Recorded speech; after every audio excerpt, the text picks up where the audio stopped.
Assalamualaikum warahmatullahi wabarakatuh. Salam sejahtera bagi kita semua. Salam kebajikan. Om Swastiastu, Namo Buddhaya. Jumpa lagi dengan Kong Teguh. Kali ini saya akan bertutur sepenggal kisah sejarah, terutama yang berkaitan dengan menjelang peringatan Hari Kemerdekaan Republik Indonesia 17 Agustus. Biasanya dari kita tua atau muda berusaha kembali mengingat atau menggali kembali kisah-kisah lama. Kita lihat dalam beberapa hari sebelum menjelang 17 Agustus, situs internet atau YouTube segala macam dibanjiri oleh kisah-kisah di sekitar perang mempertahankan kemerdekaan atau pada saat proklamasi 17 Agustus. Bagaimana peran para pemimpin kita? Gak usah berpanjang kata, saya rasa saya ingin hanya bercerita sepenggal saja dari sebuah kisah yang begitu panjang. Saya hanya akan menitik beratkan pada saat 17 Agustus, pada saat hari kemerdekaan kita. Jam-jam sebelum peristiwa itu terjadi, setelahnya, lalu kemudian sehari kemudian.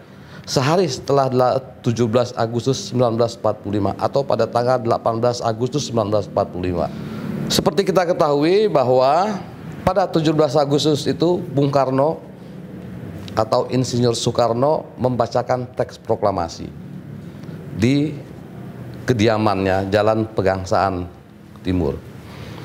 Namun ada yang paling menarik sebenarnya, ada penggalan-penggalan pernik-pernik kisah sebelum proklamasi itu pada yang berlaku pada hari itu. Saya akan bercerita pertama kali adalah bagaimana dua fotografer dari sebuah kantor berita Jepang, dua bersaudara, Alex dan Franz Mendur, berangkat dari kantornya setelah dia malam tanggal 16, dia itu mendapat kabar dari seorang wartawan Jepang dari koran Jawa Shimbun bahwa besok akan ada pembacaan teks proklamasi kemerdekaan Republik Indonesia. Alex dan Franz Mendur ini setengah percaya setengah enggak, tapi naluri kewartawanannya, karena dia berpengalaman sebagai wartawan foto di banyak koran di Java Bode, Asia Raya dan yang lainnya, sampai kantor berita Dome, dia memutuskan, ya udah saya berangkat. Jam 5 dia berkendara dari kantornya. Sekarang itu kantor LKBN Antara di Pasar Baru menuju ke Pegangsaan Timur jam 5 pagi. Di sana sudah ada banyak tentara peta. Mereka sudah nunggu. Mereka ikut dalam sebuah larut, dalam sebuah kerumunan. Kerumunannya tidak begitu banyak, tapi halaman rumah Bung Karno pada saat itu sudah banyak orang, terutama dari prajurit-prajurit peta. Karena sebelumnya itu ada rencana proklamasi itu di lapangan Ikada, tapi kemudian ditolak karena itu akan menimbulkan efek yang tidak baik. Jepang pada saat itu masih bertanggung jawab atas keamanan di sekujur Indonesia. Oke. Pada jam-jam itu kemudian ada peristiwa-peristiwa penting yang pada jam-jam itu antara jam 5 sampai sebelum proklamasi dibacakan, karena proklamasi dibacakan itu sesuai rencana adalah jam 10. Gitu. Nah, sampai pada jam 9 Bung Karno itu belum muncul di depan halaman, di depan mikrofon. Semua orang sudah pada banyak sekali menunggu, terutama di situ ada Ahmad Subarjo, Dr. Muwardi. Dr. Muwardi ini orang yang bertanggung jawab atas keamanan di situ. Ada juga kemudian Sodanco Latif Hendraningrat yang dia bertanggung jawab atas tentara peta yang berada di lingkungan rumah Bung Karno. Ada juga di situ Suhut Sastro dan masih banyak lagi. Jam 9 itu Bung Karno belum bangun. Karena apa? Dia sakit, malaria tertiana, yang membuat dia harus tidur, harus benar-benar istirahat. Selain itu, pada malamnya, pada malam tanggal 16, pas sampai larut malam, dia berada di rumah Laksamana Maeda untuk menuliskan teks pidato, teks proklamasi. Pada saat itu orang sudah sangat banyak di rumah Laksamana Maeda, dan dia menghabiskan waktu di situ bersama Muhammad Hatta dan tokoh-tokoh penting lainnya. Ahmad Subarjo juga ada di situ. Pulang dia kemudian langsung tidur dan memang sangat sakit. Dia sakit malaria. Akhirnya kemudian dibangunkan oleh dokter pribadinya. Bangunkan. Dia sempat mengatakan begini kepada dokter pribadinya, badanku ini pating greges, gak enak gitu loh, sakit semuanya. Dokter pribadi merawat sejenak, merawat Bung Karno pada saat itu, mempersiapkan fisik dia lah gitu. Sampai waktu jam 9.50 ada satu tokoh yang ditunggu dan belum datang, Bung Hatta. Muhammad Hatta pada saat itu belum datang. Semua orang gundah karena Soekarno mengatakan, saya nggak akan membacakan teks proklamasi ini tanpa Muhammad Hatta. Semuanya bingung.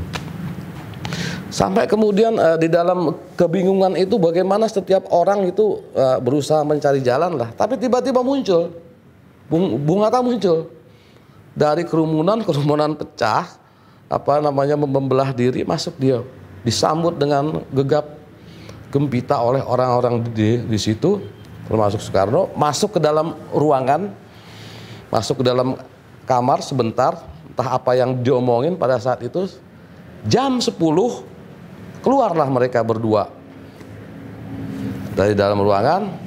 Mikrofon sudah tersedia, tanpa ada protokoler segala macam lagi, langsung kemudian dibacakanlah teks proklamasi itu. Semua diam, mendengarkan dengan seksama. Setelah pembacaan teks proklamasi, karena yang begitu singkat, Soekarno memanjatkan doa. Maaf, sebelum berdoa dia kemudian berpidato sejenak. Sekarang kita sudah merdeka. Tidak ada lagi ikatan negara kita, tidak ada lagi keterkaitan negara kita dengan yang lain. Mari kita menyusun sebuah negara yang bernama Republik Indonesia, semoga Tuhan memberkati. Lalu kemudian dia mengangkat tangan, berdoa sebentar, selesai, diamini oleh orang yang ada di situ semua. Udah, setelah itu dia tergopoh-gopoh masuk ke dalam kamar untuk kembali lagi istirahat. Semuanya bubar.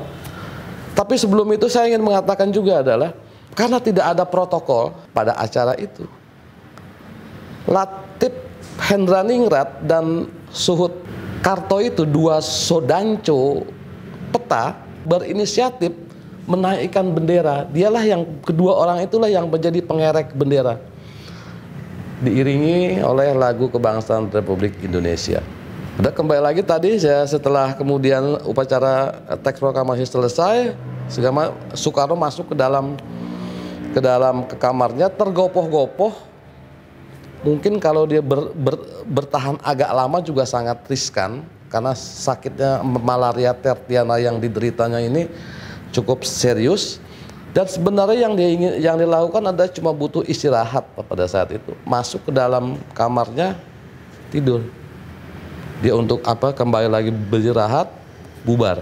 Ini yang paling menarik kalau menurut saya, ada sebuah sesi yang pada saat peristiwa itu, Alex dan Franz Mendur ini, itu fotografer, dia mengabadikan semuanya. Namun prajurit Jepang, yang orang Jepang bukan prajurit Jepang, melihat kameranya disita, filmnya dibuka paksa, kebakar.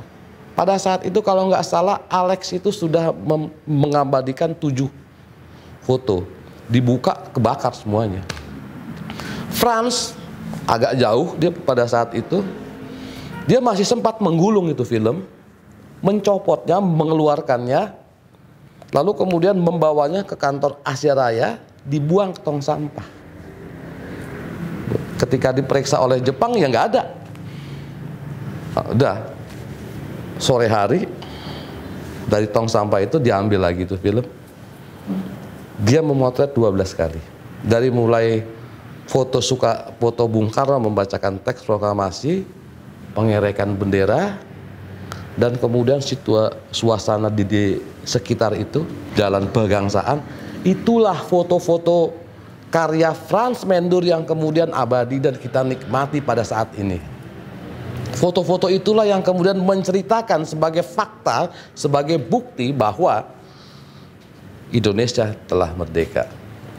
Karena apa? Nggak ada bukti lain. Sekarang misalnya begini, kita cari bukti rekaman. Pada saat Bung Karno membacaan teks proklamasi, nggak ada rekaman, tidak direkam. Lalu kemudian orang bertanya-tanya, loh, suara Bung Karno yang kita dengar pada saat pembacaan teks proklamasi itu kapan? Suara itu direkam tahun 1951 di RRI. Jadi bukan asli, bukan pada saat dia membacakan lalu direkam. Mana ada alat rekaman pada saat itu? Nggak ada. Baru tahun 51 Raden Yusuf Ronodipuro, pendiri RRI pada saat itu, meminta Bung Karno untuk merekam suaranya saat membacakan teks proklamasi. Nah, itu yang kita kemudian dengar sekarang kan. Itu bukan asli, bukan pada saat dia membaca, itu udah berselisih 6 tahun coba. Tapi ya itu yang sangat penting kemudian diketahui. Udah, sekarang selesai pembacaan teks proklamasi, bubar orang. Apa yang kemudian dilakukan oleh orang-orang yang menjadi saksi sejarah itu? Ada seorang wartawan namanya Syahrudin. Dia berada di situ, dia menuliskan kisah itu. Pada hari itu juga dia kemudian lari ke kantor berita Domei milik Jepang, menyerahkan kemudian secari kertas berisi proklamasi itu yang bernama proklamasi, tolong dibacakan agar dunia tahu. Kantor berita Domei ini kantor berita radio yang ke seluruh dunia. Nah, tolong dibacakan dalam bahasa Inggris. Teks ini dikasih kepada Waidan Pellenewan. Pada saat itu dia operator radio di situ bersama F. Wus. F. Wus ini orang keturunan Indo-Belanda lah. Tolong dibacakan. Pada saat akan dibacakan, 3 prajurit Jepang datang dengan gayanya memaki-maki, hentikan, gak boleh itu ada acara siaran begini.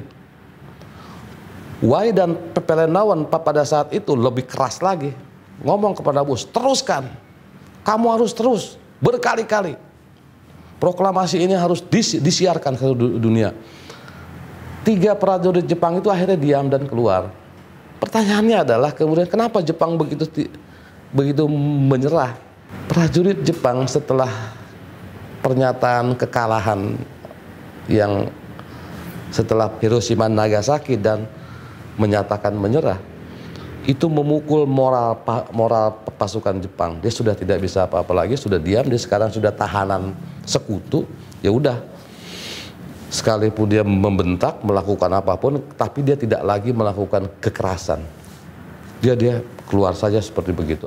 Proklamasi kita itu kemudian disiarkan berkali-kali oleh Waidan Pellenewan, tapi suaranya adalah suara F. Wus ke seluruh dunia, menyebar, diterima di berbagai macam negara.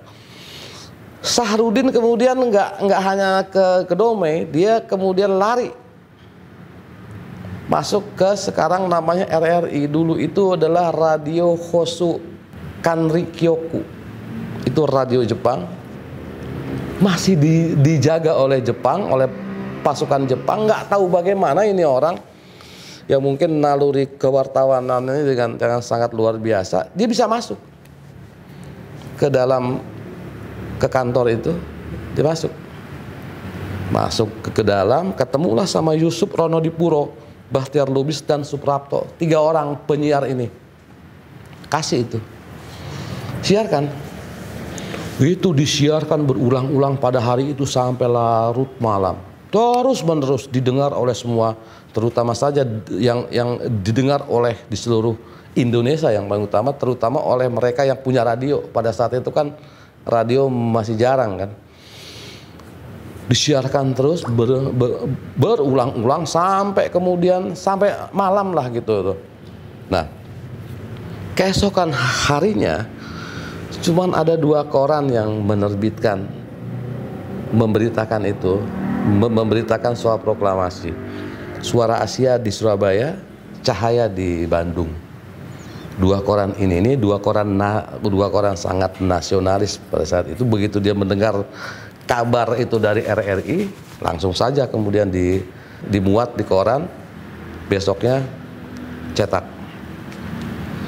Koran-koran lain belum, mungkin karena mereka tidak dengar atau bagaimana ya, tidak suara RRI itu tidak terjangkau, atau mungkin ada persoalan lain, atau yang ada juga kemudian mereka tidak punya, ini kabar belum dipastikan, belum terverifikasi karena pada saat itu kan sangat susah. Baru pada tanggal 20 Agustusnya seluruh koran di Pulau Jawa, di Sumatera segala macam memberitakan soal kemerdekaan Republik Indonesia. Ya, kembali lagi 17 Agustus 1945 itu adalah pada saat itu jatuh pada Ramadan. Sepi jadi orang. Nggak ada, kita kemudian jangan membayangkan bahwa setelah Bung Karno membacakan teks proklamasi lalu kemudian seluruh rakyat keluar berpawai, berhura-hura segala macam, nggak ada. Saat itu sama sekali yang namanya berita proklamasi itu terbatas. Prajurit yang orang-orang yang terlibat langsung saja yang kemudian yang tahu kabar itu terutama adalah prajurit-prajurit peta, sebagian Kenil dan sebagian orang-orang di lingkungannya Soekarno dan yang para wartawan. Jadi nggak ada 18 Agustus itu ya nggak ada sama sekali perayaan di mana-mana di Jakarta segala macam, nggak ada, sepi-sepi saja. Suasana juga masih Ramadan. Kemudian ada pembatasan oleh tentara Jepang juga yang pada saat itu masih bertanggung jawab atas keamanan Jakarta dan kota-kota yang lain. Namun nggak ada yang bisa dilakukan Jepang pada saat kemudian PPKI, Panitia Persiapan Kemerdekaan Indonesia, bersidang di gedung Ratvan Indi atau gedung Foskrat, sekarang itu menjadi gedung Kementerian Luar Negeri di Pejambon. Panitia Persiapan Kemerdekaan Indonesia pada saat itu mengumpulkan anggotanya, memanggil Soekarno, Hatta, dengan agenda sidang 2, mengesahkan Undang-Undang Republik Indonesia pada saat itu, Undang-Undang Dasar 1945, dan mengangkat serta melantik Soekarno dan Muhammad Hatta sebagai presiden wakil presiden. Cuma ada 2 itu aja. Ya seperti biasa, seluruh orang anggota Foskrat pada saat itu yang terkenal adalah Otto Iskandar Dinata hadir pada saat itu memberikan pidatonya dan kemudian menyampaikan usulan untuk mengangkat secara aklamasi Insinyur Soekarno dan Muhammad Hatta sebagai presiden dan wakil presiden. Acara berlangsung sederhana, nggak sama sekali banyak pertanyaan-pertanyaan atau perdebatan. Selesai. Setelah selesai, dilantik, ditunjuk, dilantik pada saat itu juga bubar. Bung Karno pulang. Belum ada yang namanya mobil kepresidenan, belum ada yang namanya pengawal kepresidenan, belum ada, sama sekali belum ada. Bung Karno itu hanya dikawal oleh beberapa prajurit peta, Bung Hatta juga. Setelah bubar, Bung Karno pulang jalan kaki dari Pejambon ke Pegangsaan. Waktu sudah pada saat itu sudah lewat sore ya, sudah mau memasuki sore, sekitar jam 3 lah, jam 3, jam 4. Bung Karno kemudian pulang juga berjalan kaki. Nggak ada yang nggak ada yang istimewa lah, di jalan aja. Di tengah perjalanan sebelum masih jauh lah mencapai rumah, Bung Karno melihat ada tukang sate nongkrong di pinggir jalan. Langsung dia kemudian tukang sate itu nggak tanpa alas kaki. Ya tukang sate pada saat itulah dekil-dekil gitulah. Bung Karno datang ngomong, "Bang, sate 50 tusuk." Nah, itulah perintah pertama Soekarno untuk rakyat ya.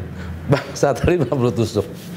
Ya udah, bikinin segala macam, dia makan bersama yang lain. 50 tusuk itu untuk dia sendiri. Habis karena mungkin lapar ya. Karena di Ratpan Indi itu kan nggak ada konsumsi, nggak ada makanan, nggak ada, saya nggak tahu kalau minuman apa enggak, yang pasti adalah nggak ada makanan. Padahal itu suasana memang sangat darurat. Udah selesai dia makan, pulang. Sampai di rumahnya dia ngomong kepada istrinya, Ibu Fatmawati, "Aku sekarang presiden Republik Indonesia, Bung Hatta wakil presiden." Ada sebuah buku yang menceritakan kisah pertemuan itu, kisah di balik itu pendek sekali, drama. Bu Fatmawati itu tidak seperti orang senang enggak, bengong aja begini. Kaget dia. Begitu cepat dan kemudian dia hanya bisa diam. Bengong, diam. Presiden, mungkin dalam pikirannya presiden.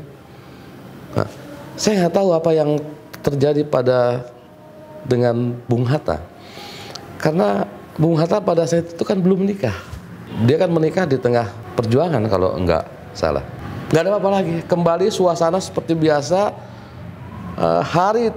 Tanggal 18 Agustus itu dilewati hanya dengan satu peristiwa resmi, sidang PPKI di Ratpan Indi, itu kantor zaman Belanda, atau Volksraad. Volksraad itu artinya DPR saat ini.